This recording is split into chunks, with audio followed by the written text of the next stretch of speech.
It's kind of official. The Freeze 4 is now the Golesh 2.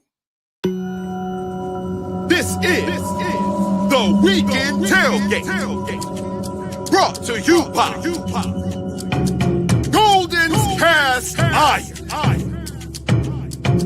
C-Dub, I Joe, Be Will, by G.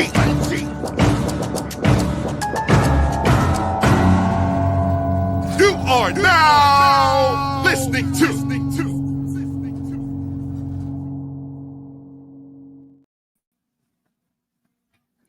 The Weekend Tailgate, brought to you by the good folks at Golden's Cast Iron. Whether you are ready to work out, grill out, or chill out, Golden's Cast Iron has some stuff there for you. Listen, Golden's has been a great supporter of the War Report. And if you are in the market for some weights, you want to get your weight up, make sure you head over to goldenscastiron.com/WR. Use code Get Your Weight Up. That'll get you 15% off of those weights, kettlebells, something to get your body right, trim, slim, all the things, looking like a D1 athlete that maybe needs to come play wide receiver for Auburn. If you got some eligibility left, apparently there's some spots available popping up here. Or maybe you want to just be a person that sits around the fire pits and chills. $65 off of those when you use code TWR over there. If you want to support us in a financial way directly, you can become a member of the channel. $5.99 gets you to that patron level, gets you all of the access to all of the things, including exclusive content right here with the guys. And $3.99 gets you to that supporter level, and you get all of the film reviews and things of that nature. Game day, we usually do some sort of thing for those bigger games. So make sure you tap in with those. And maybe somebody gifts you a membership. I personally was gifted a membership today, right? Like for all of my hard work in supporting the War Report, one of those gifted memberships actually went to my personal YouTube. So I appreciate that so much. All of the hard work that I've been doing supporting the War Report over the years is being recognized by the War Report community in the form of a free gifted membership. Now I can enjoy all of the exclusive content, like going and having office hours with myself and talking and asking myself questions behind the paywall, all of the things that I've always wanted to know that I would never get a chance to ask otherwise. I could do that now. And maybe you can be like me and get a gifted membership, and that'll be really dope. You know what I'm saying? You can support us also by getting yourself some merch. A lot of great merch right there. Listen, every off season gives you a new opportunity to refuel the bug tank. So if you've been low on bug, get yourself a little Born the Bug merch, and maybe you can put the bug on and it will continue to bring the bug into your soul. And we definitely appreciate you supporting in any way that you can with those sorts of things. And make sure you tap in with the folks in the network here. Auburn Express is where we are on podcast, the Up Tempo podcast with my guy, Dustin, Dylan over there at the College Loop, the Just a Sec pod, which we haven't really been doing much with. Need to get that jumped off again. TWR Gaming, Dustin is faithfully putting content over there. So y'all make sure that y'all tap in with those, with all of the folks that are part of the network. But let's get in here and have a conversation. Joining me today live, my guy C-Dub, my guy Mike G.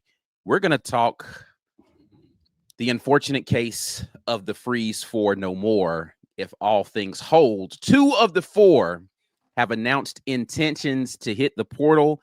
And both of them that have, being Perry Thompson and Malcom Simmons, seem pretty resolute in their entry into the portal. I don't think they're, going to get to this portal deadline and be like, I don't know. I don't think the market's going to get us in a spot.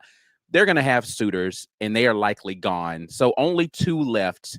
We haven't had a chance to talk about it here on the channel. What are you all's thoughts about now Malcom Simmons being the second of those 4 to announce their intent to hit the portal? What did Florida Evans say when James died? Damn. That's about how I felt. That's about how I felt when Malcom Simmons, it was announced that he was entering the portal. And this has nothing on Perry. I think he's a great, talented kid, high ceiling. Horatio Fields, we saw what he was able to do for Auburn in the limited time that we were able to see him. Great possession receiver.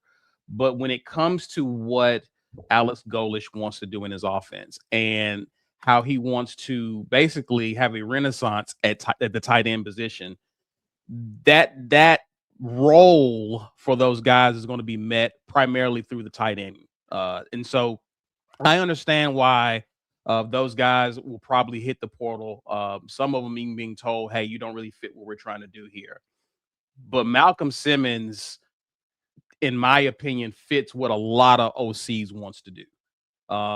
This guy had a total of 457 yards of receiving on the year, but it was what he did in the last couple of games this season, Mike and Ike, to where I saw this guy had 99 yards after the catch in the Iron Bowl, 143 yards receiving. He's explosive.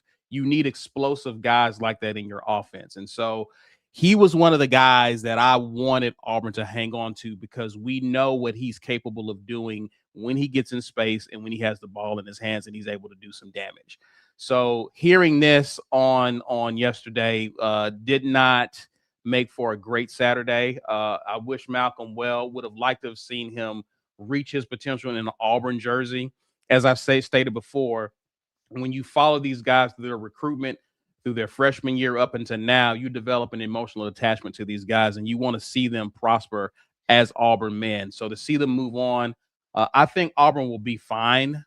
As long as Alex Golesh's offense succeeds, right? If it doesn't, then it doesn't really matter because we've seen what holding on to all four guys with a struggling offense look like. I want to see these guys prosper. Would have liked for them to do it here, but it is what it is. Yeah, look, my initial reaction was like, ugh.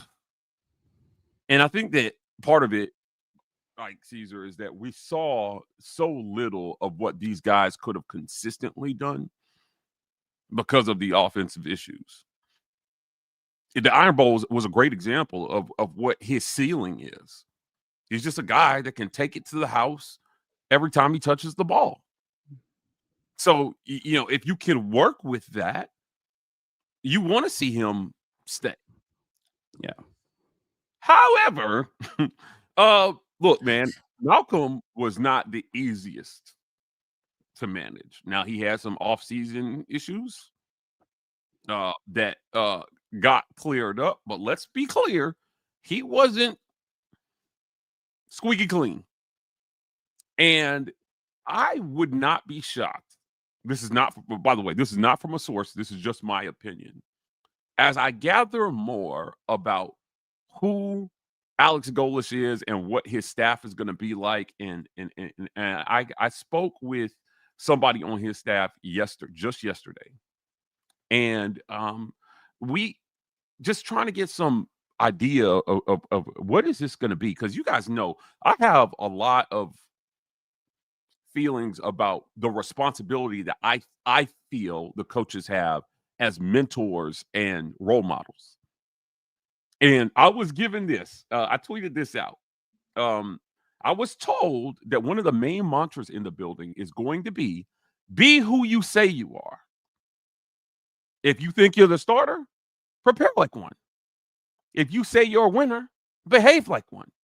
If you want to be elite, have elite habits. Be who you say you are. And I was told you could expect to see that plastered all over the facility this offseason. It's going to be everywhere. Something that they had at USF that they're bringing to Auburn. So, look, man, the reality is Malcom is an extremely talented kid. Based on what he can do, somebody's going to take him.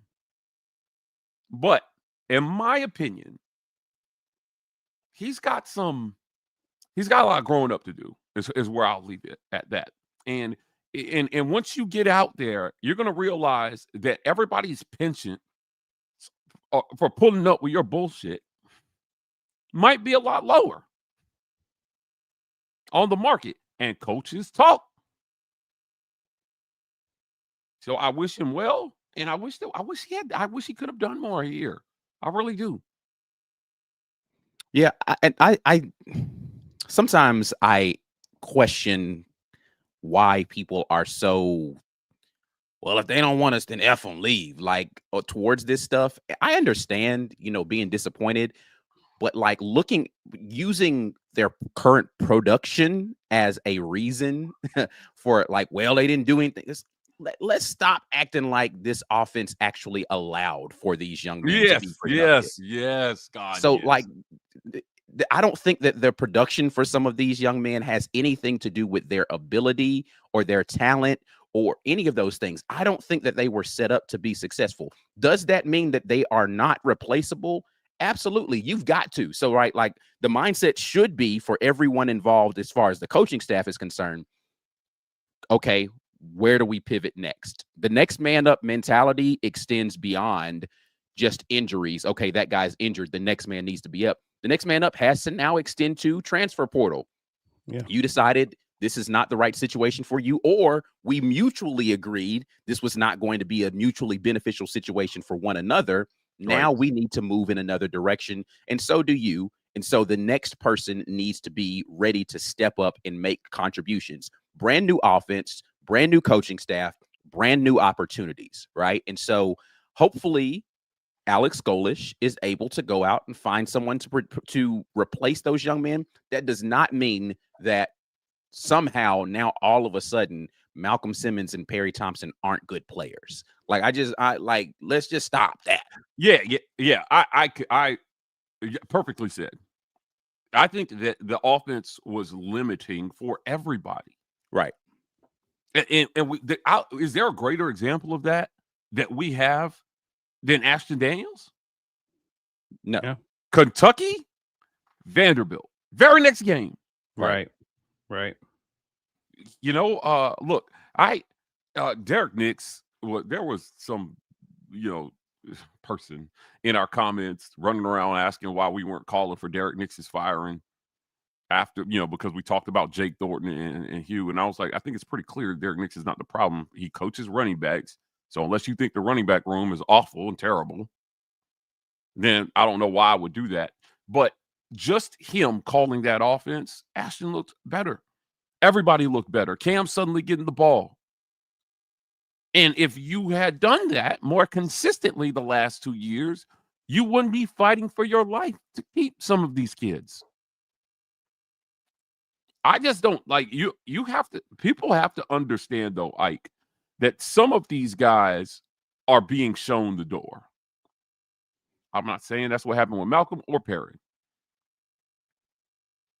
Yeah, and I'll have more on this as we get through portal season. But yeah, I've taken the temperature everywhere. I've talked to the kids. I really like this staff, man. I can't. The people behind the scenes have the right mentality, and one of them reached out to me to add to something that I had said on social media. I don't know if I said it on the show, but if you don't follow me on Twitter, I'll say it again here. When I met Alex Golesh, it was pretty clear that he doesn't have that I'm above everybody kind of thing that you feel coming from coaches. It's, and I've been around a lot of CEO and coach type people. And sometimes if they feel like you're not important enough, they're counting the minutes until they're not talking to you. Their mind is someplace else. Alex Golesh is there with you when you're talking to him. I've watched him talk to other people.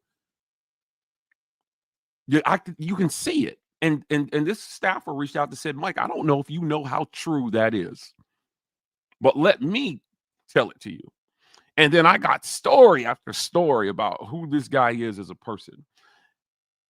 And I say that to set up this statement.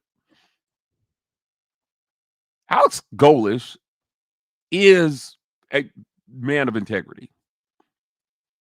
And his program is going to put out men of integrity.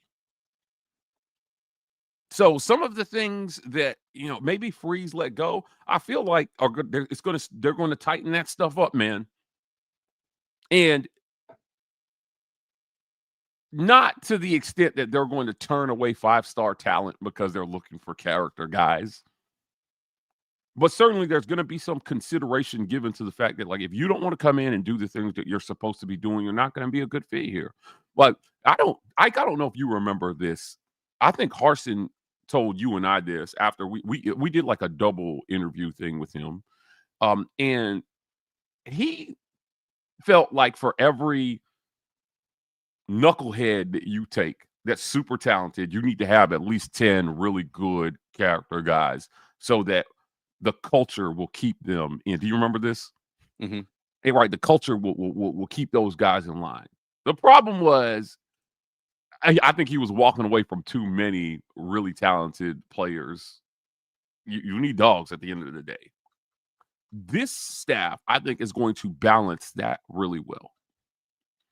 We're going to get guys who fit what we want to do. We're going to get guys who are going to do the things, who are going to be who they say they are. But we're going to go out and we're going to get really talented guys. And we're going to put proof of concept on the field. And guys are going to flock to that because they're going to see how they fit in our system, seeing how other guys play in it. Step number 1 for Alex Golesh in year 1 is take what you have and produce. Don't talk to me about recruiting. Don't get in front of the microphone and start talking about like, oh, we got to do that. No. Win now. Win with the guys that you have. You're going to win some. You're going to lose some. But it should not look as bad as it did at times in Freeze's first 2 years. Year 1, I was incensed that we were throwing it felt like guys were transferring here and then suddenly they forgot how to play football. It was too many to ignore. So Malcom, while super talented, I think you have to weigh some of the and these are documented things I'm talking about. What happened with him last summer and the baby mama and all that stuff, that's all out there. And at the very least, what do we say on this show? You can't put yourself in a position for those things to happen to you at this level. Yeah. You can't. And it feels like this staff is going to help teach these young men that. So I don't know. Like I said, I don't know if Malcom would have been a good fit for what they're trying to build from a culture standpoint. And again, that's not meant to take a shot at Malcom because I've been a Malcom Simmons fan since he's been here of his talent. I have advocated for getting him the ball as many times as possible. I've done it right here on this show. However, if he's walking out the door, I don't know, man. Like I just think that this staff knows what they want, and they're gonna go get it. They made it clear. Cam Coleman's meeting with Alex Golesh, it was made clear, you're a guy we want here. Period. You are going to be a focal point of what we want to do. Not everybody got that conversation, man. Well, you can't have that conversation with everybody, right? Like he's got to prioritize it in some sort of way because at the end of the day, and this is something that Duke a lot of coaches lie and say that though. So let me parse this out for a second. Yes. That's one thing. It's Sunday now. We need this. We need the gospel. That's one thing that's been very clear about the message that Dukes has been putting out there is like, listen, yeah, we've got money, but I don't know that we see your value the way you see your value. And it's not that I don't want you here. I don't want you here at that price. So if we can come to some sort of agreement about what you feel like is fair, not necessarily you ain't going to get everything you want. And maybe we'll come up a little bit above our value because we do think that you're talented, but I can't pay you what you're asking. And I think that is a drastic pivot from the last coaching staff / administration about promising the world to everyone and only being able to deliver, Opelika, right? Like you can't promise me the world and only give me Opelika, bro. Yeah. You said we was going to Disney World. You end up in like a parking lot, like Carnival. You in the parking lot of Vision Land, but somebody told you about to go to Vision Land, Mike. Vision Land. Yeah. So Vision Land. the splash pad up here in Gardendale where it's just a bunch of water shooting about the ground. It's like, oh yeah, go run around barefoot with the kids. Yeah, Old Fair Park Arena. Yeah. So like again, I think I will borrow a phrase from he who shall not be named in some of these young men were sold dreams on their way in here to Auburn. And hell, Auburn was sold a dream. And you didn't even deliver a nap. Like, what are we doing here? And so when you have to, the culture reset goes in all of those aspects of like, you know what? Let's tell the truth for a minute. Does nightmares count as dreams? It's you're asleep and things are happening, sure. But we have to reset the culture in a lot of ways, and also the expectations of what it is that we are going to be able to deliver for you, not just what I expect you to come in here to do for us. You're super talented and I want you on this team, and we need all the depth in the world just in case somebody gets hurt. But at the same time, am I setting you up for success? And the only way I can do that is be realistic with you. We're going to throw the ball X amount of times on average per game, and X percentage of these are likely going to this young man over here because of the unique skill set he has. That leaves this. We went through this math multiple times about how many targets people are going to be able to get. And if you're only throwing the ball this many times in a season, you're only going to be able to get this many catches for this guy. Like, you're never at the rate at which we were playing football on the offensive side. Nobody was ever going to hit any of the stuff that they thought they were going to in that wide receiver. Yeah, I will tell you this, and this is the other thing that I will address until I'm blue in the face this offseason. You brought in all these receivers and you ran 12 personnel almost entirely. Makes no sense. Like, yeah, you have the talent to run 4 wide and never did it. While your tight end room is one of the worst I've ever seen. I did not understand that. I didn't get that. But Alex Golesh has said that he's going to mold the system around the talent that we have. So if the talent is at tight end, then run 12 personnel to your heart's content. But it clearly was not. And that's, I go back and I keep thinking about, like, Rivaldo Fairweather physically. I mean, he was a monster. Mm-hmm. He massively underperformed here, but looking at him, you can see the talent bursting at the seam, fellas. I can't help but think in another system where they utilize talent better, if he wouldn't have set records here. So I'm really looking forward to seeing if this staff can deliver on that we molded around the talent promise. Yeah, listen, it'd be a novel concept to decide the players that are the best players see the field the most. Like, I that's crazy, but follow me for a second. You have 11 guys that can be out there on the field. If you have 4 really good wide receivers, put them all out there on the field together and figure out a way to get them the football. That's crazy. I know. It's stupid to think that you should put your best players on the field and find a way to get the ones who are the playmakers, the football on a consistent basis. Light bulb moment. I think weird for you. I think to the point you made earlier about seeing a player's value differently than how they see it, I think that speaks to the belief that you have in your process and how you approach the game as well. I think when you actually have a real plan in place, you can look a player in the eye and say, hey, this is how you fit into our system. Here's what we can do with you. And this is how we value you based on the production that we're able to get out of you. We believe we can get out of you. And right? What's crazy is, so, a little inside baseball here, because I heard Dustin tell this story. So I'm going to retell this story that Dustin told earlier about when Malcom Simmons was recruited to Auburn.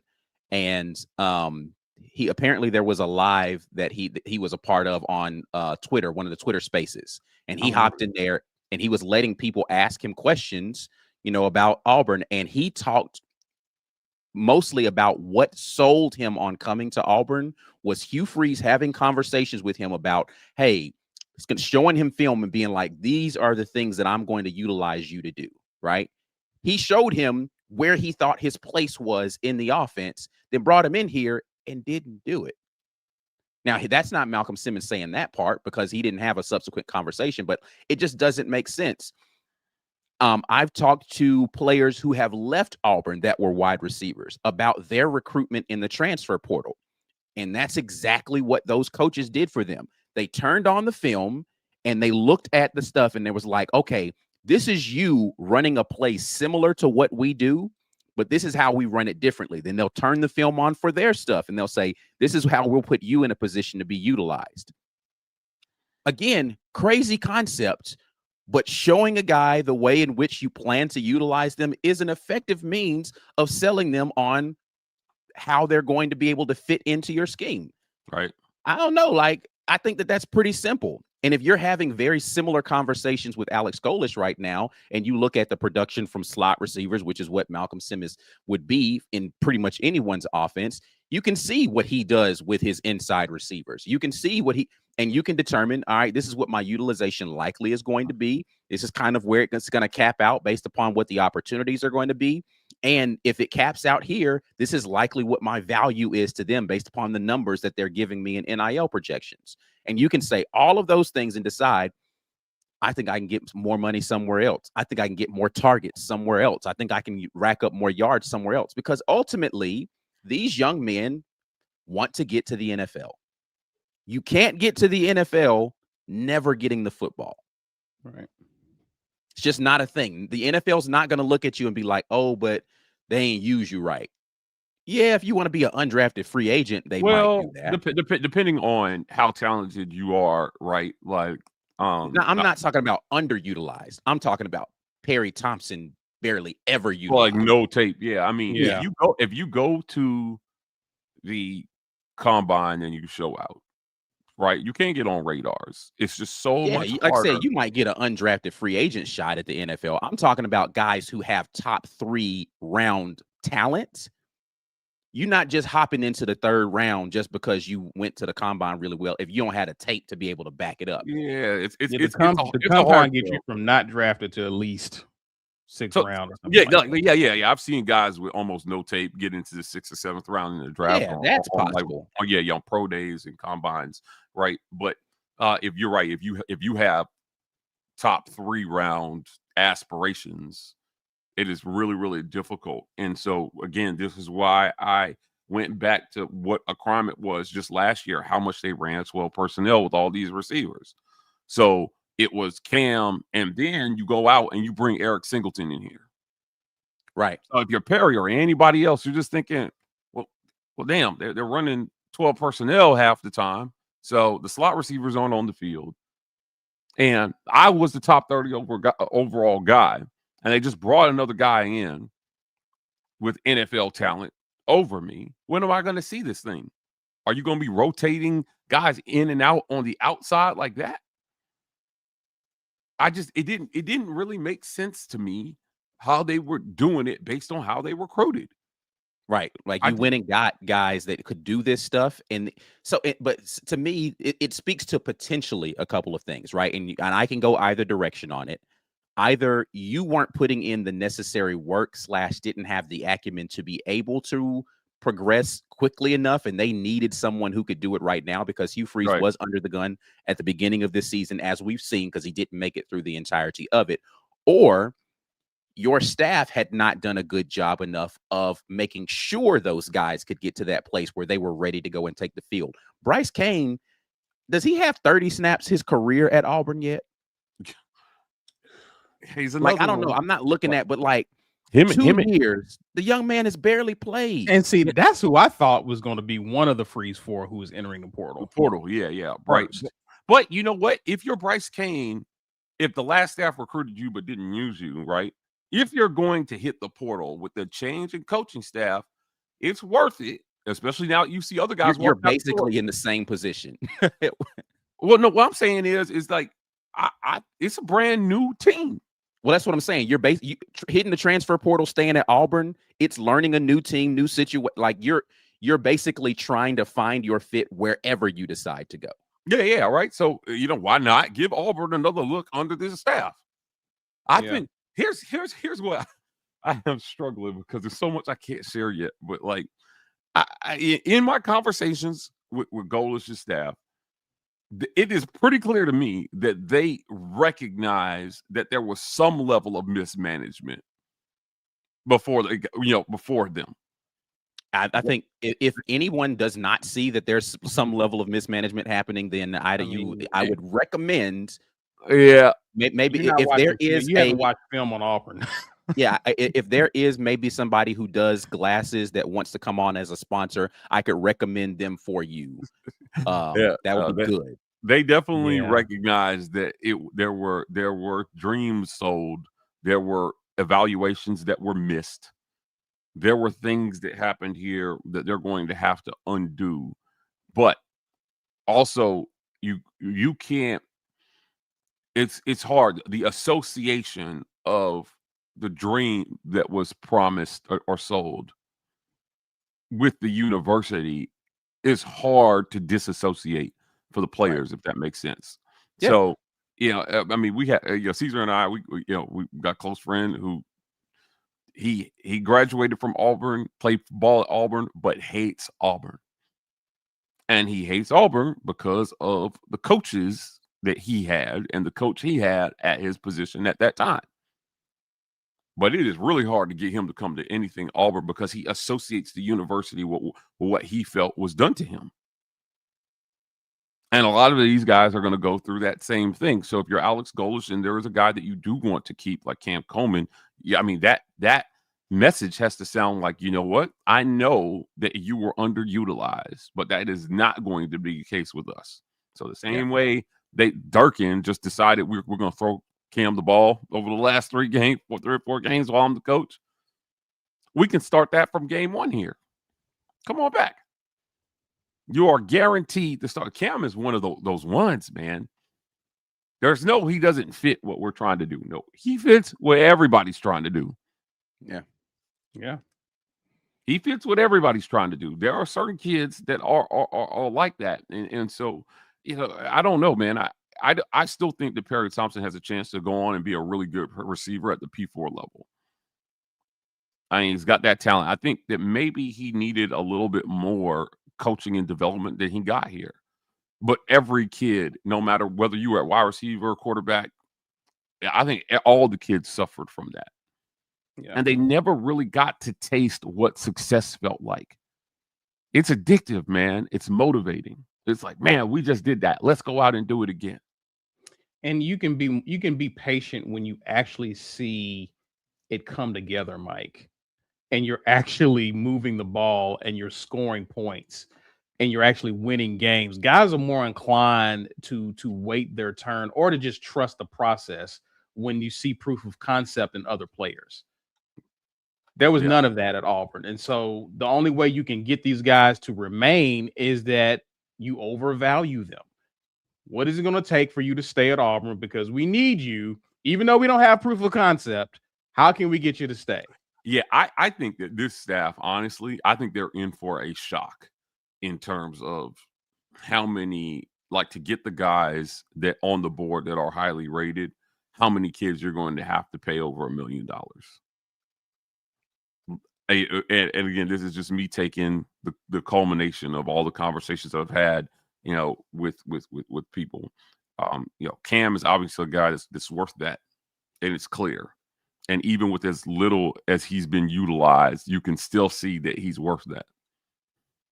I don't know. Do you guys see the Nike ad with Cam? Never seen it yet. I mean, oh my goodness, this kid I've just seen had some pictures, but that's about, if it's more than pictures, then no, I haven't seen it. Yeah, it's the pictures that I'm talking about. Like, I mean, it's just clear that he's got the marketability, he's got the look, he's again, he's one of those ones. Not every guy has that. And I'll tell you this, like, Malcom didn't have that. Right? Like, there's some guys who not only are they really good football players, but from a pure marketing standpoint. Yeah, I mean, there was one particular player in the last 3 years that I used to tell them, like, look, man, this is a business now. If you want to leverage more money, post on your social media. Right? Be out there, grow your social media. You guys have a cheat code. You are a football player at Auburn University.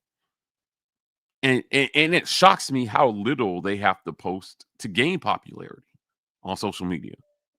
But the algorithm cannot push out nothing to people. Right. Or they want to post once every 3 months. And then, I mean, again, it's almost like an entitlement mindset. Well, I play football for Auburn, so people should just follow me. No, people need value for the follow. Yeah. So you have to put things out there. You gotta tweet, man. You gotta post. And it could be simple stuff. I was like, dude, you could be headed into the athletic department and just post up a picture and say, getting ready to go to work. Work hard, work today. That's what we do here at Auburn. Bam. It's a post every day. And it's an easy thing you can do. And I could not get them to do that. They want to be paid. And I think that's the more difficult conversation to have around brand image is different than you just getting up and being a football player. If you want to just be a football player, you're going to get what you get based upon. But if you want to cultivate a brand, you got to do more. You just have to do more, right? And there's no escaping that part of the world. Well, you know what hurts that Ike? A DV charge. Yeah.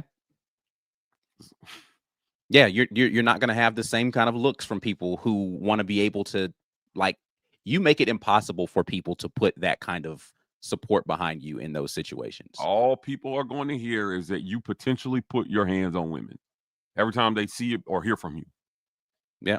And it's unfortunate, right? We talked about this when the situation happened. You know, I don't know what happened there. The problem is when you place yourself in those types of situations, you open yourself up to that sort of scrutiny. And the unfortunate reality is, you know, and listen, you don't have to go further than watching what happened with Hugh Freeze for a long time with his coaching career to see that stuff sticks with you.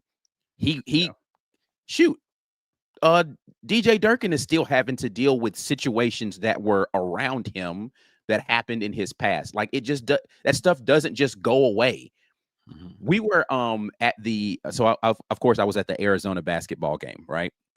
I don't know if y'all could hear it on TV. Every time Tahad Pettiford went to the free throw line, they were chanting DUI. Wow. Really? Yes. Wow. The Arizona crowd was chanting DUI to Tahad Pettiford every time he went to the free throw line. Interesting. That stuff, it lingers, man. If it makes headlines and you are a high profile player, you can expect that people will not forget the things that you've done that are less than admirable. Yeah. Well, so I mean, it kind of is what it is. Yeah, how that relates to this situation here, I think, is that they're going through and they're doing real evaluations on kids and saying, hey, like, you know, I know you were given this deal, and it seems like the prior staff, or however it was being worked, I want this guy. And so they were dropping money on really talented kids, but they had no other marketability outside of talent. Then you get in a system where you can't even show off that talent. So if I'm Golesh, I'm coming in and I'm thinking, we're paying you what? You got no social media following, and you haven't been used the last 2 years. And while I feel like you're really talented, there's nothing on paper that says we should be paying you this. Right. So I it's unfortunate. It's again, some of it is on the kids and some of it is on the staff. There's shared blame here. There's no blame to go around for everybody for why some of these guys may be looking at pay cuts. And again, this isn't inside information. I want to stress this. This is just what I think they're going to have to deal with, because I know some of the numbers that were put out there, and I know what the record was. And it was part of the reason why the last coach got let go. Right. You were historically bad on offense for as much money as was spent to acquire the roster that you said you needed to win. You can't spend that much money on offense and see those and be a loser. Yeah. Like you made John Cohen have to do what he did. Like he literally had no choice. It's like, bro, what are you? We've talked about this. Why are we still terrible on offense? Do you remember, like, there are times in sports, and this is what I think I love about salary caps and things of that nature. Like baseball, you know, famously known for not having a salary cap for a really long time. Mm-hmm. You could spend into oblivion on the roster. So you had the Yankees, who would just drop more money than everybody, than the whole nations. They would drop a whole nation's GDP on a roster. And then you had, I think it was either the Marlins or the Diamondbacks. I think it was the Marlins. Chat, correct me if I'm wrong, because I know we got some baseball fans in here. But they won a World Series with the lowest paid roster in the history of baseball. And people were like, see, It's not always about how much money you spend if you can actually develop and you got good coaches and you can identify. That was talent. an era of the Yankees too, who was spending a lot of A crazy lot of money, yeah, and it Yeah, was crazy. yeah. It was obscene. It was the Marlins. The guys are saying it's the Marlins. Yeah, it was obscene for them to win the World Series that way. I'm not saying go get a bunch of 3 stars and pay them and develop, because I have said, Josh Pate said this to me. I believe it. He said, you're not going to out-develop Nick Saban and Kirby Smart. Now, Saban is no longer coaching, but, plug in whoever the next best coach is after Kirby. Those guys are doing both. They're recruiting at a high level and they're developing kids. Right. But if you're going to compete with them, you've got to figure out how to do what the Indianas of the world are doing, which is we're going to get a bunch of guys who might not be on everybody's radar, but you're never going to outwork us. And we're going to have 1 or 2 transformational players to take us over the top. But everybody else is going to be somebody who maybe other people misevaluated, maybe other people evaluated accurately, and we develop them into something. But we're, as a unit, going to be better than your conglomeration of $1 million talents. Right. Yeah. Right. Look, And I think that was the point. That was one of the points I was trying to make on Friday, Mike, is that if you don't have proof of concept of developing players and you're competing with the Ohio States and the Georgias for some of these top talent, for me to not go to Ohio State, for me to not go to a Georgia where I know I'm going to be developed, to come to Auburn where there's no proof of concept, you got to pay me, man. Right. You got to pay me. So the alternative is to go find dogs, diamonds in the rough, outwork the competition, and then build a proof of concept to where then when you come to the table against some of these higher ranked recruits in either in the portal or high school, you now got the cachet to say, hey, come here. You can get the same thing that they're offering. But to me, I think that may be the play. Let me. I have a weird analogy. I love weird analogies. Okay, all right. So buckle up for this one. For what you lack in process and creativity, you will pay for out of your pocket. For what you lack in evaluation, you will pay for. Yeah. Right. So what do I mean? Well, back in college, you guys probably all know King Dunlap, and his girlfriend was a really good friend of ours in college. King comes to me. We were at a Fellowship of Christian Athletes retreat. It's in the woods in Tennessee someplace, and they had bunked me and King up together. He was like, Mike, I'm thinking about doing this thing for Kenya for Valentine's Day. And he had planned to spend like $1,000 getting these couples massages and or whatever. The girl I was seeing at the time sucked. And I was just like, you know what? I had this idea, but I ain't gonna do it because I ain't putting all this energy in this chick. So I'm gonna do this for you. And I got Caesar and I got Deontay and I got my buddy Rufaro. And we put together something that cost him literally 95% less than what he was going to spend on that Valentine's Day. And to this day, she still kept the rose petals from that thing.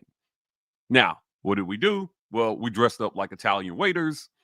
We turned our whole apartment into an Italian restaurant with a table and a white cloth. Our buddy Deontay printed menus on like parchment paper. This was like 2004. I don't even know where he got parchment paper. Tied them together with leaf stems, and then we were notoriously. Rufaro was the cook in the group, so whenever I was trying to pull a fake and bake on a chick, Rufaro was my guy. He would come over and start the meal. Fake and bake is fun. He'll come over. A very unsustainable model, but it's effective in the short term. In the short term, it was effective in achieving short-term goals. But he would come over, start the meal, and be like, all right, just keep it at this temperature for this. And then he would be out the door. And then she'd come in and she'd be like, oh, you cook like that? And I was like, girl, I got skills. But we had to be creative because we had no money. And I told King, I said, look, man, she will 100% appreciate a massage at some fancy place. But if you want to make memories that will last a lifetime with this girl that you love, hold my beer. Just do this. Trust me.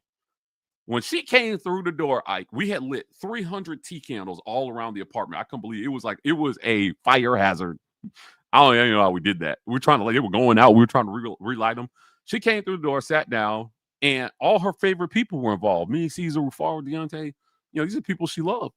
And King came out the back. The only job he had was to take a shower and not smell like football practice. The only job he had. He came out the back. She buried her head in her hands and just started crying. And he said, "Happy Valentine's Day, baby." Looked at me, gave me that, went like, "Appreciate you, Mike." I'm like, "Look, I got you."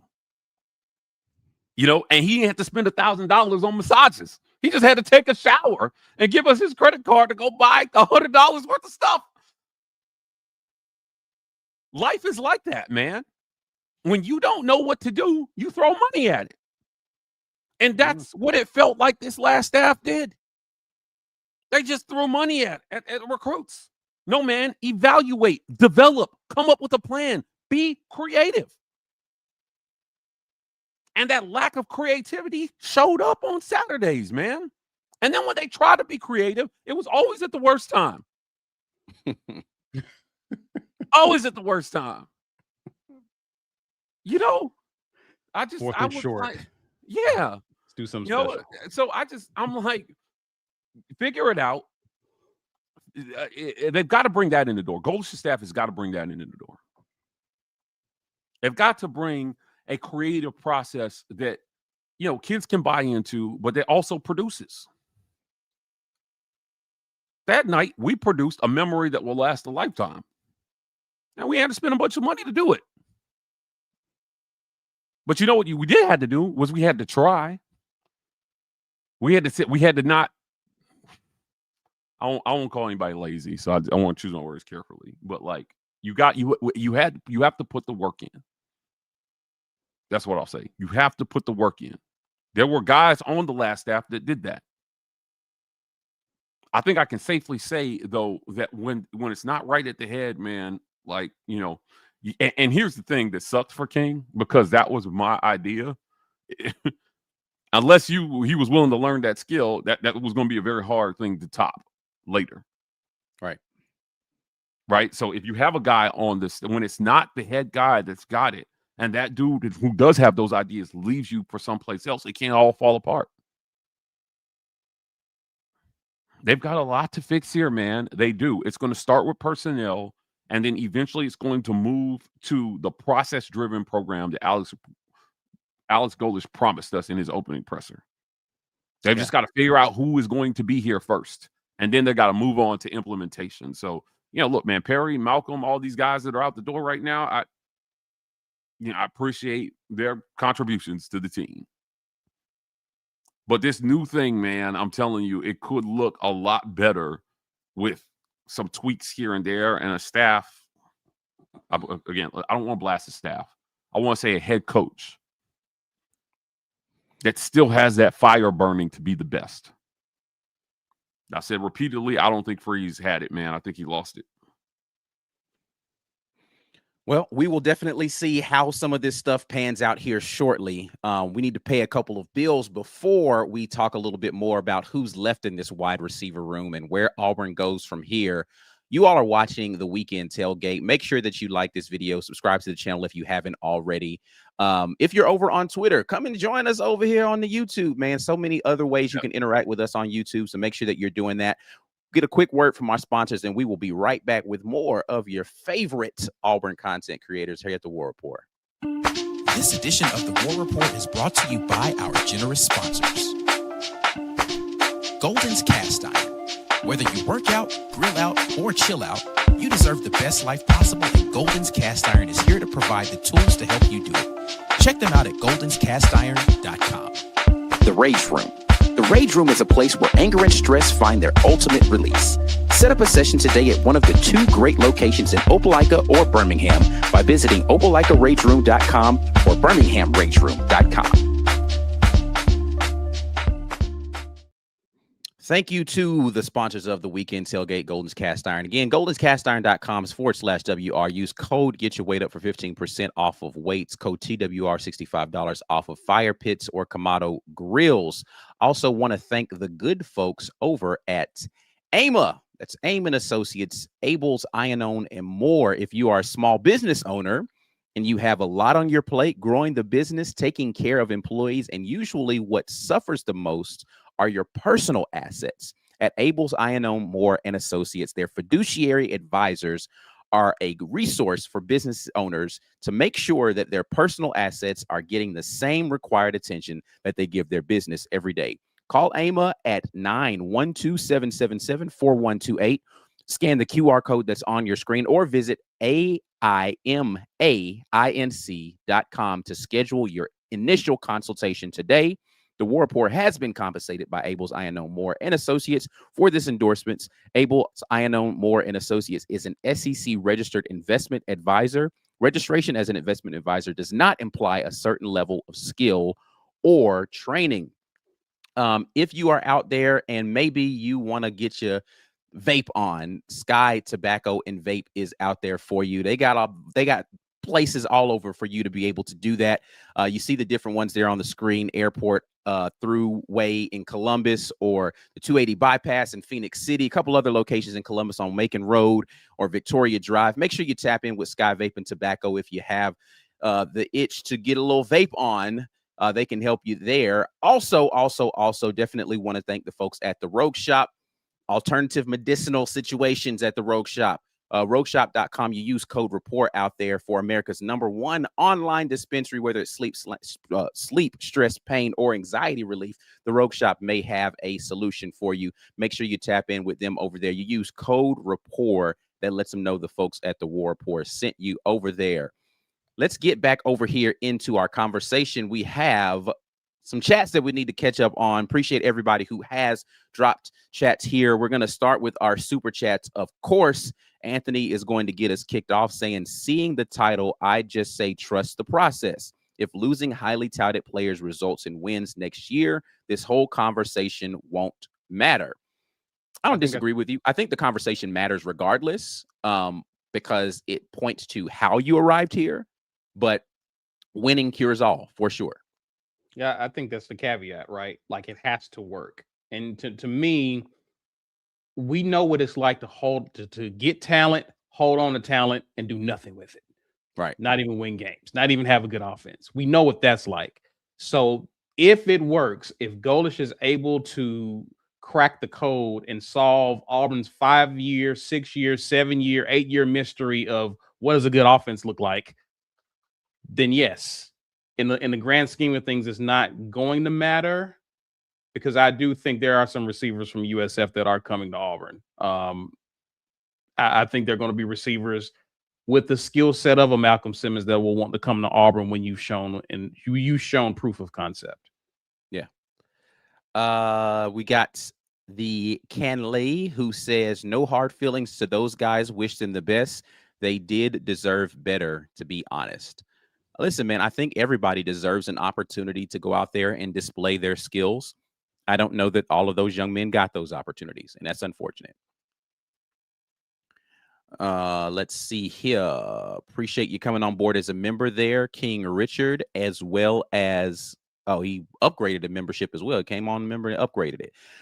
Anthony Long jumps back in, says, what does win now look like? 7-5 or better? 8-4 or better? How much grace does the new regime get? That's a good question, because I think fans will be divided on the thought process around that. What ultimately matters is what the administration, i.e. the athletic director and the boosters who pay the bills, the president, what they think about that. I will say for me, and I have not backed down off of this, listen, Auburn needs to be a team that wins 8 games consistently or better. I think that should be the standard. Are they going to win 8 games next season? I don't know the answer to that, right? Like, there's still too many things between now and when they have to start playing meaningful snaps to determine what you feel like that's going to be. I don't know what it's going to look like for some of these other programs where they will be.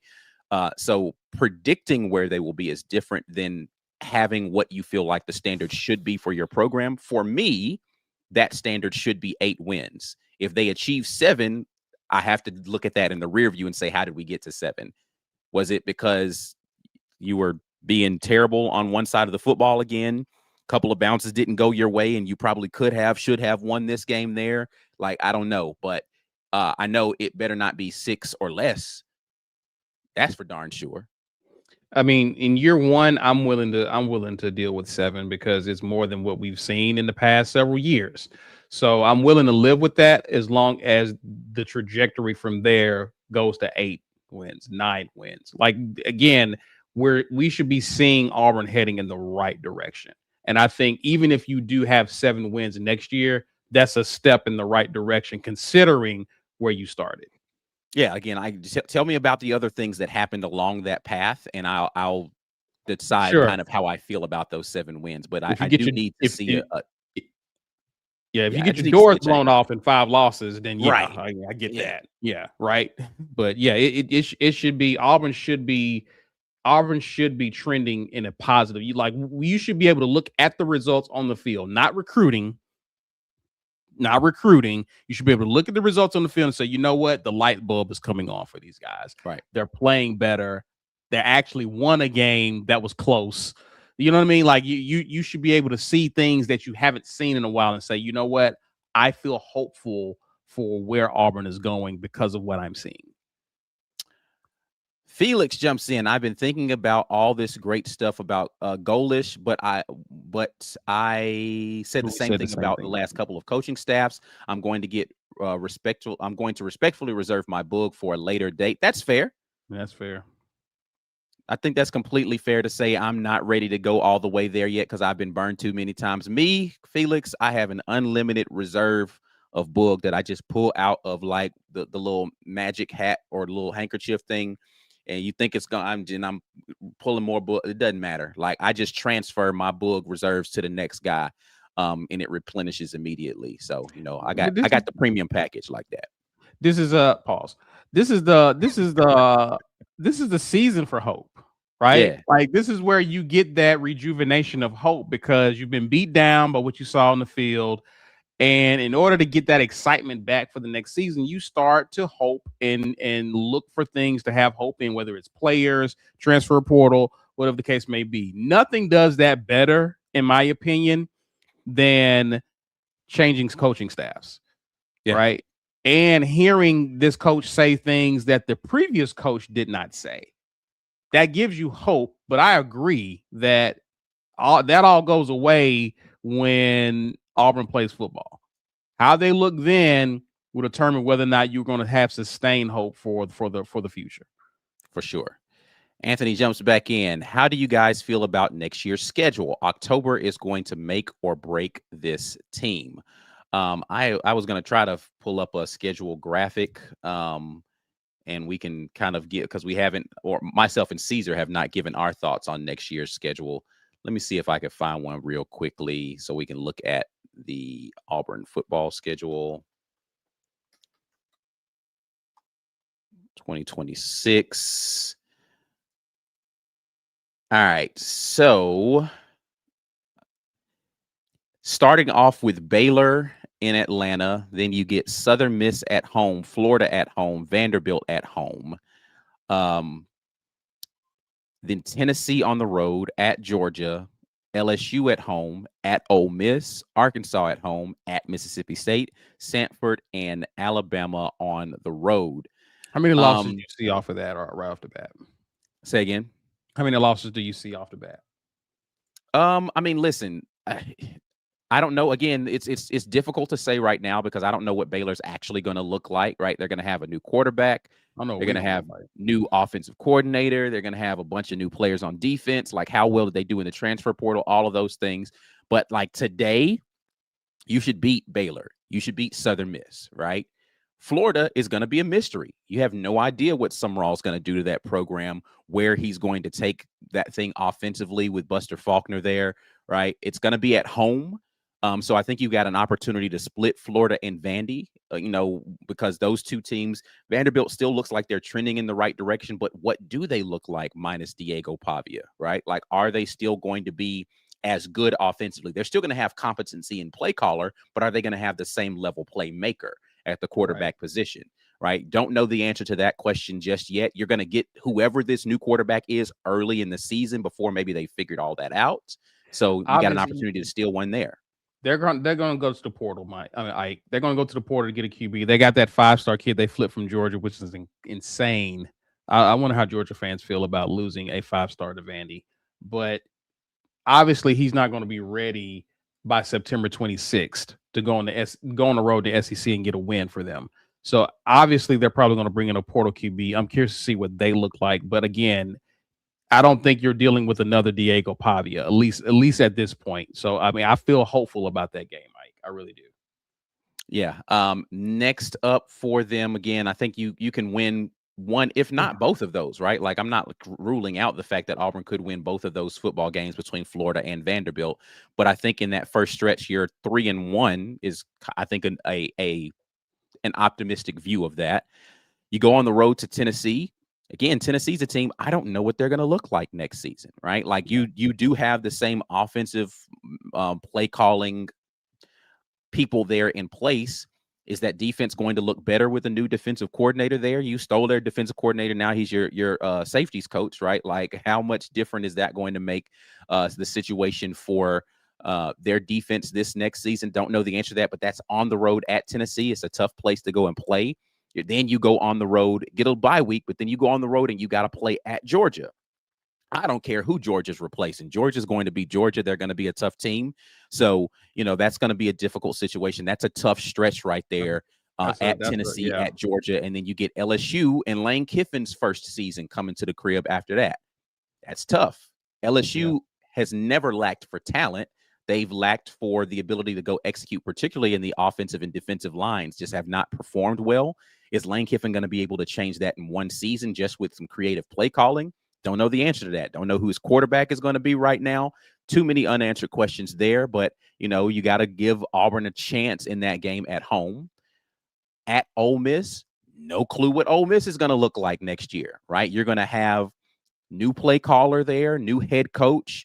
You still have the defensive coach there as now the head coach, but how much talent moves around from Ole Miss from the transfer portal now that Lane Kiffin is going to be gone there? Don't know the answer to that. How well do they replenish that talent without Lane Kiffin being the guy? And I'm not as afraid of them offensively as I once was when Lane Kiffin or, his guys were calling plays there. But again, it's an SEC game, going to be a tough game, but I feel better about Ole Miss today than I perhaps felt maybe a month or so ago. After that, you get Arkansas at home.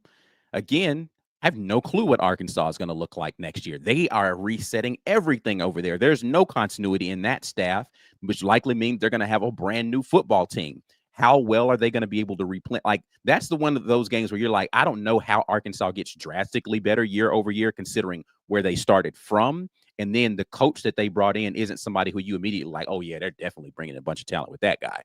So I don't know that Arkansas is going to get better year over year.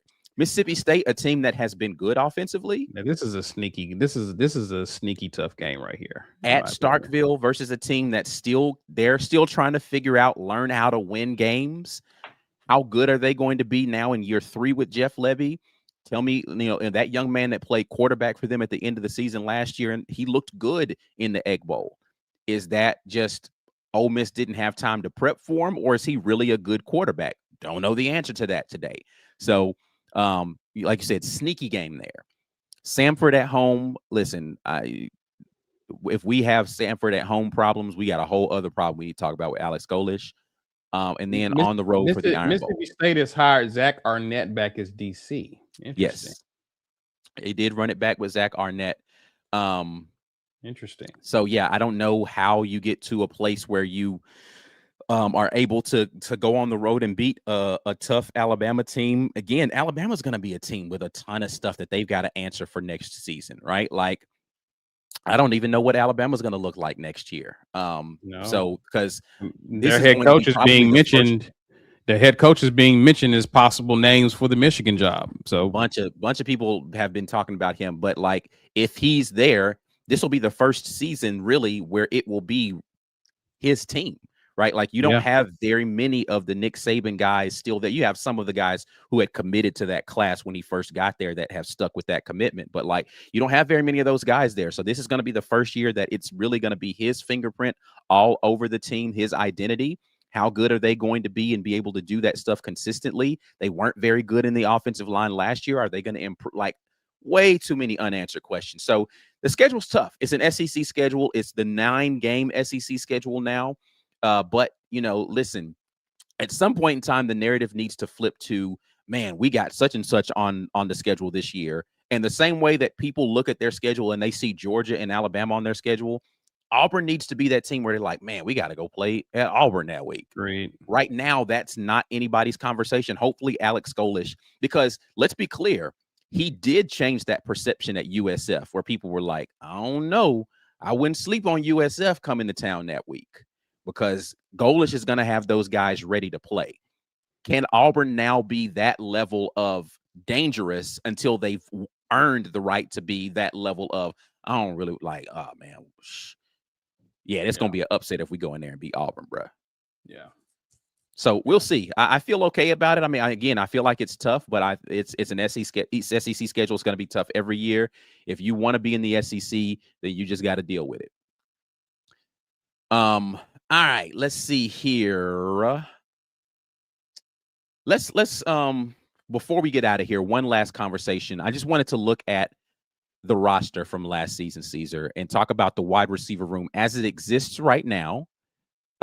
Based upon people who have not announced an intent to leave, and based upon who they've got coming in from that recruiting class, right? So if we look at the wide receiver room right now as it stands, from last season, you had Bryce Kane, who is still going to be there or has not announced he's leaving. Cam Coleman has not announced he's going to be leaving. They put him on scholarship right before the season started. Cameron King is still in that room. He hasn't said he's going anywhere. Sam Turner has not said that he's going anywhere, but I've heard rumors that he's entertaining the transfer portal. Horatio Field's gone. Eric Singleton has a decision to make on transfer portal, NFL, or remain at Auburn thus far. Still has not made any announcements about his future. You've got Duke Smith and Eric Smith there. So that's 1, 2, 3.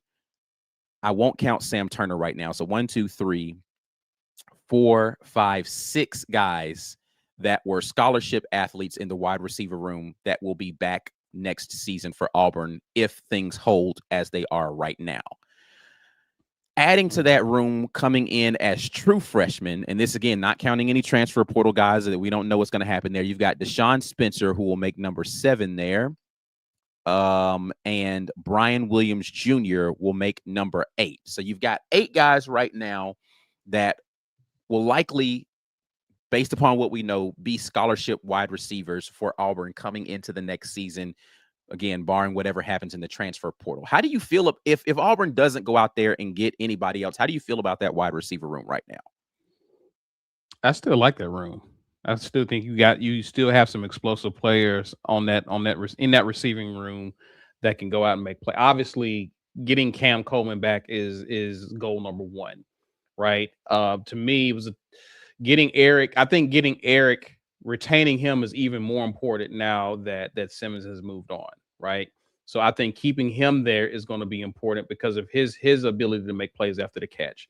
Curious to see how Bryce Kane finally looks now that assuming he gets an opportunity to finally show what he can do on the football field, because it's been a long time coming. I've been waiting to see the excitement around that kid. But again, some of the other guys we never got to see. Eric Smith, right? I think Duke Smith, his brother, who's kind of like a package deal there.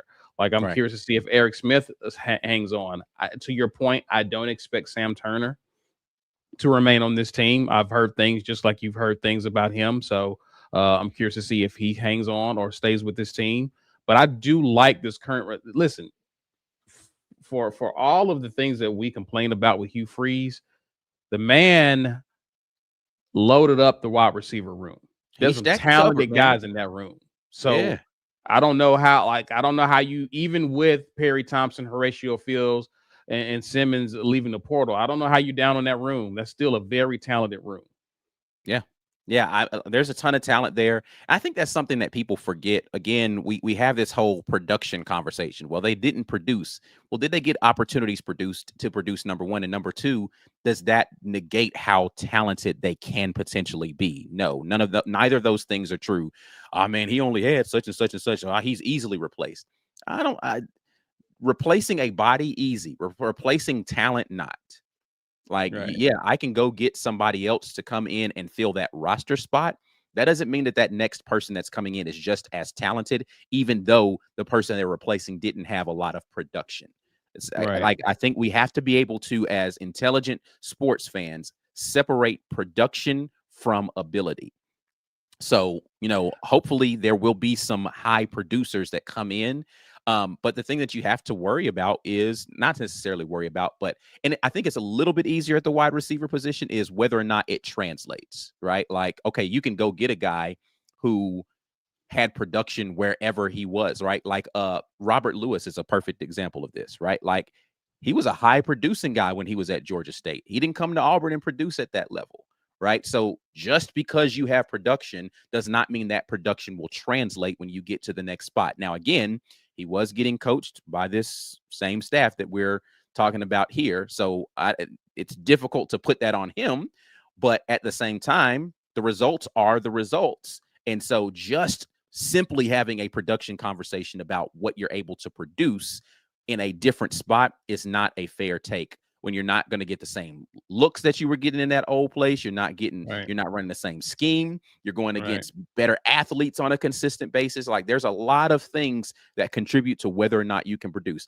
Camden Brown was at Auburn and barely did anything.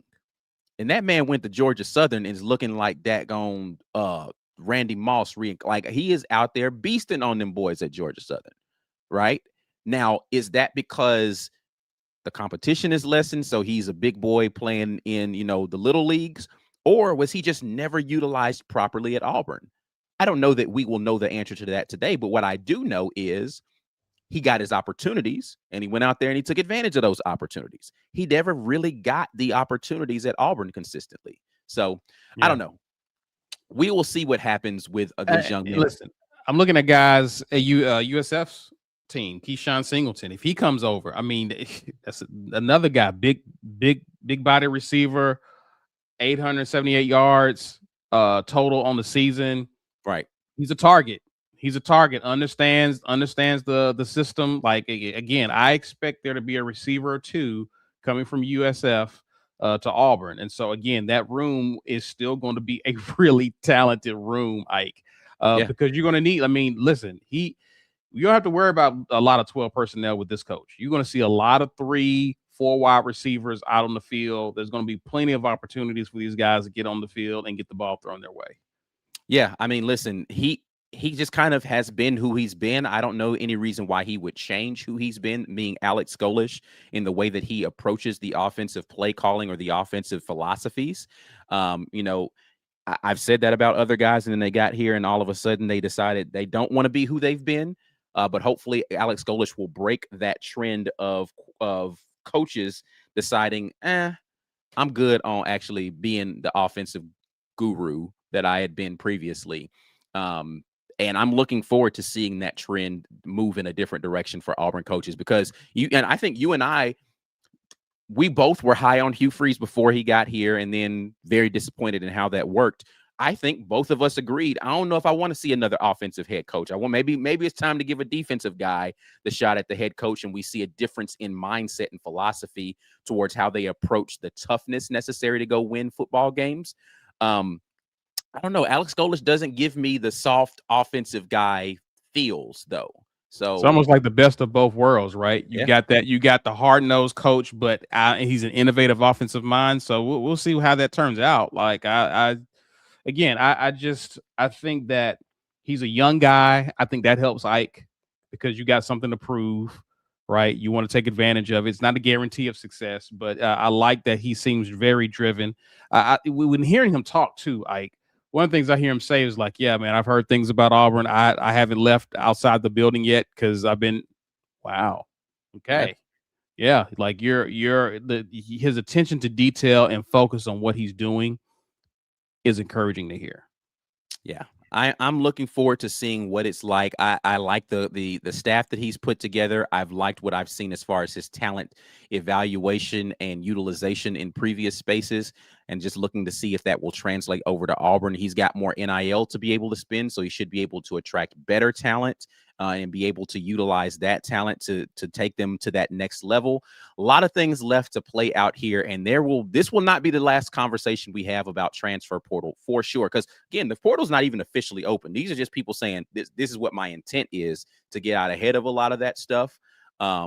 But yeah, there's going to be a lot more portal conversation, and then we'll get an opportunity to see it from the other direction, right? We'll start to see who are the guys who are choosing Auburn, at least for visits, and what the rumors are around that stuff, and who's going to start to commit out of the transfer portal as they look to fill out this roster here coming up in the next month or so. But it's going to be a lot to talk about, and we'll be here to talk about all of it. Any final thoughts before we get out of here, C? Yeah, man, it's, you hear it, you hope that it doesn't happen, but Auburn's going to lose guys that Auburn would like to keep, or fans would like to keep, right? Now, what you want to make certain of is guys like Cam Coleman, guys like Xavier Atkins, right? Like those guys, you don't lose those guys because of how big of a contributor they are, right? Alex Golesh is going to need some dogs in order to compete. If the exception is to win now, we're racing against ourselves, like these statements that gives fans excitement to know that, okay, it's not a rebuild. They're trying to build off of what's happened here and start winning immediately. Then you're going to need to retain some guys who will be an instant impact wherever they go. Right. So you can't lose sight of those guys, but you are going to lose some people. But again, I think you have a coaching staff that believes in what they're doing, Ike. They talk about process. They talk about they talk about attention to detail and really being all about ball and all about being better. If that's the mentality that's going to permeate that complex, Ike, even if you're going to lose some people, you have a nucleus of players that are bought in. And then again, if you're able to show for the first time that Auburn is a place where you can come to not only get pretty good NIL based on your market value, but you can come in here and actually have fun, man. You can actually have fun playing football. You can actually have fun winning games. The fans will have fun watching you play. If Auburn can prove that this is where you can come be successful on the offensive side of the ball, I think the talent level will take care of itself in the long run. It's going to suck because, again, this is all part of the change that comes with switching head coaches. Some guys just don't want to be in a different environment. You see this in the work environment all the time when managers are replaced.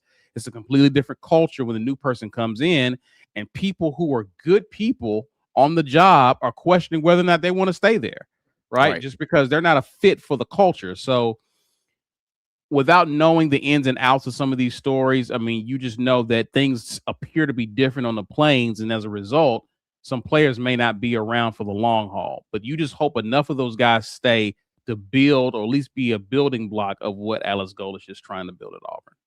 Yeah, I mean, you have to have that talent base in order to build on top of that. Like, the foundation has to be there. And there's some good foundational pieces, particularly on that defensive side. Now, thankfully, we haven't heard a lot of defensive players say that they're going to hit the portal. There have been some, right? But not guys who you say to yourself, oh, man, like, I can't believe. Xavier Atkins, literally at the end of the Iron Bowl, the minute he was back there, he was like, oh, yeah, I'm coming back next year, right? Like, I think he was confident that DJ Durkin would return. He was going to be back.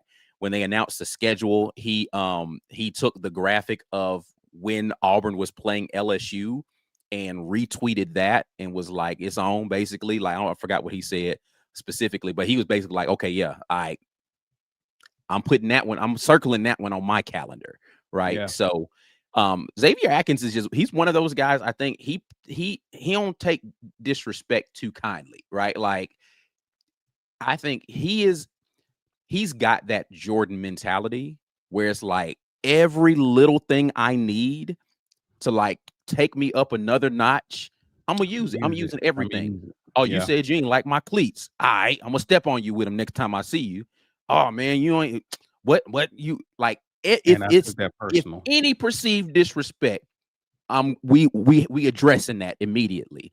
I love that for my linebacking core. Yes. Yeah. Yeah. I agree. So yeah, man, I love what he was able to turn into this season. And listen, DJ Durkin has been able to do that with linebackers throughout his career. Looking forward to seeing what year 2. That's crazy. This was year 1 in this defense for him. He still was practically learning what the defense was and all the responsibilities. Now that he can come in hitting the ground running during camp and all that kind of stuff. Elijah he might turn Melendez, into- man, came His on might be- strong. Came on Yeah, man. incredibly strong. So yeah, I'm excited to see what they look like in year 2. For sure. Yeah, that's all I got, man. I definitely am looking forward to seeing what's going to happen with this culture reset. And I dare to say it can only get better, but you know, I understand people they're not holding their breath Yeah. for this, because again, I understand you keep getting these every 2-3 year refills of hope, only to have it depleted in another 2 or 3 years. You're ready to see change on the field instead of off the field. So I hear you, but I like what I'm hearing in terms of the mentality and mindset. And for what it's worth, Ike, you talk to people behind the scenes. Mike talks to people behind the scenes. Mike was concerned. Mike's not here. Mike jumped off. Mike was concerned not too long after Freeze was hired, based on some of the things he was hearing. A neighbor of mine had someone over who's a high school football coach, and it was during spring ball. There he had, I think Freeze was heavy on the recruiting trail because he was having high school players visit the practices and whatnot. And the coach was like, I don't know about Freeze. Before he played a single game. I was hearing things. Mike was hearing. We were hearing things. We wasn't talking about him here. Right. But we were hearing things that was like, I don't know. So far, if Mike is this, and Mike says he likes this staff. Okay, that's different. Mike wasn't saying that too heavy before. So it's Right. There's certain things as time goes on and we hear things. If we hear things that's like a red flag or like I'll know where to temper my expectations. But so far, man, Alex Golesh, what has been 3 weeks since he's been here at Auburn? Yeah, something like that. So far, it's been good. Long way to go, but we'll see, man. Yeah. I think that they are in a good position right now. But again, this transfer portal season is going to be crucial, right? Like, I think people have already assumed that certain players from USF are going to be at Auburn next season. Listen, man, you don't know who's going to offer that young man what they're going to offer him when they hit the open market. And so they've got some decisions that they have to make, and they have to decide whether or not, you know, this is going to be the right place for them. I think, and this is something that I said, you know, when Brian Harsin came, I said it, you know, I don't know if I said it on the show. I do pay attention to particularly guys like Harsin and Freeze and now Golesh. When they hit a new school, how willing is the guy who they coached at quarterback to come play for them? That tells me a lot about what they feel about that coach, right? If like it was a no-brainer, you know, he can say whatever he wants to, and I'm speaking of Diego Pavia, about how Auburn didn't recruit him and blah, blah, blah, and that fired him up. It was a no-brainer for him to go to Vanderbilt. That's where his coach was. He liked his coach, and he wanted to go. He wanted to be in the SEC. His coach was in the SEC. I'm going to go play where my coach went, and we're going to go do this thing at Vanderbilt, right? It was a no-brainer for him because he liked the guy who he was with. It worked out well for him. If Byram Brown hits the transfer portal and Auburn isn't his first visit, or he doesn't hit the thing with a no contact tag on him, that's going to be a red flag for me. Why don't you want to play for Golesh? Let me see where he ends up going, and like, oh, well, all right, such and such offered him $4 million. Okay, Auburn's not doing it, right. You know what I'm saying? Like, but I'm immediately be like, wait a minute now. Is why are we not getting the guy that has been in your system this entire time and seemed to perform well in that system? That ain't registering for me. Yeah, I So agree. Yeah, I agree because I've already it's settled in my mind. I think he's coming to Auburn. I really do. yeah, Yeah. if he hits the transfer portal, there's literally no, like, to me, there's no reason why he doesn't come to Auburn. So if he to your point, if he doesn't, we're like, wait a minute, hold Right. up. Yeah. And I'm going to say the same thing for some of these wide receivers that everybody's like, well, this guy performed. All right, they hit the transfer portal. You got the head coach, you got the offensive coordinator, and you've got the wide receivers coach all coming over to Auburn. There's no reason why you should not be at Auburn next year. If you are talented enough to play at this level, this should be the first place that it should be. Everybody, he's going to Auburn. Right. Yeah. Right. Well, which boy's name was at Oklahoma when his OC got hired over to it's like, yeah. Everybody else can act like he's going to Oklahoma. Like, let's just this is a non-conversation. Like, we can debate this, but that's where he's going to end up. It needs to be that obvious for the more talented people that were on that roster. And if it becomes a conversation, that changes my perspective on some things, and we got to start looking at something else. Like, is there a problem at Auburn that we need to figure out? Was there a problem with this coaching staff that we didn't understand? Like, what's the reason? So, but again, we will get answers to all of those things here very quickly. All right. Sure. Let's get out of here, man. We will we ain't over the time, but it's getting close to that time. Before we get out of here, of course, we want to thank all of you for being in here. Make sure you are doing necessary things like becoming a member of the channel. I've been promising you guys some film, and I believe this week I will be able to deliver that for you. So if you are Green Name Gang, we'll be looking at some old Alex Golesh teams and their film. I got some stuff from USF, and I have some stuff from Tennessee. So we'll try to parse through that. Got plenty of games, so we have plenty of time. And then hopefully we'll be able to look at some of those players specifically coming up here. So maybe somebody will gift you a membership, and you can get a free month's membership on them. So 30 days to be able to enjoy the content right here on the channel for free. And then maybe you like it, you decide to re-up that membership. You can also support us in our shop at thewarreport.com. Hit that merch store to cop some of the merch. Go read some articles, man. I started writing articles a little bit more opinion-based stuff. If you want to hear more of my opinions on some of the stuff maybe that we don't talk about here on the channel, I do write articles on that. I've been doing a lot more on basketball stuff over there, so definitely go check that out. You can check out the rest of the folks in the network. We are the Auburn Express. You got the Up-Tempo Podcast, College Loop, Just a Sec, and the gaming channel here on YouTube to be able to check out some of the sports gaming stuff. And appreciate everybody who has done all of those things. Before you all get out of here, make sure that you share the content with somebody. If you haven't already, go ahead and subscribe to the channel here on YouTube. And make sure that you follow us on X and Instagram. We are at The War Report, or TW Report on TikTok. We're about to get out of here. But until the next time, and as always, War Eagle. Peace.